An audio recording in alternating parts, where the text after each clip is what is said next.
তোমরা অন্যের পাশে তেল মারা বন্ধ করে দাও ভাই। অন্যের পিছনে তেল মারতে মারতে মারতে মারতে তোমাদের এমন অবস্থা হয়ে গেছে আজ, মনে করেন যে তোমাদের মধ্যে এই দ্বিধাদ্বন্দ্ব চলে আসছে।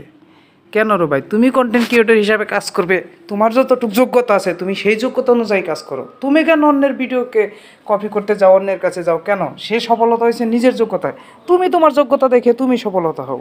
একদিন তুমিও সফলের কাতারে গিয়ে দাঁড়াও। তুমি অন্যের সফলতা হয়েছে সেইখানে গিয়ে তুমি তার পিছু নাও, আসলে এটা ঠিক না। কারণ সবসময় মনে রাখবেন, মানুষ আমরা স্বার্থবোধী লোক। এখানে কেউ কারো উপকার সহজে করতে চায় না। হ্যাঁ, মন থেকে কেউ করে না। কেউ যদি সফলতা একদিন অর্জন করে তার ভিতরে অহংকার সৃষ্টি হয়, আর এই অহংকার সৃষ্টির মানেই উনি সফলতা অর্জন করছে এটা আপনাকে বোঝাতে যাচ্ছে। আর আপনি কি করতেছেন? তার কাছে বারবার চলে যাচ্ছেন, এটা ঠিক না।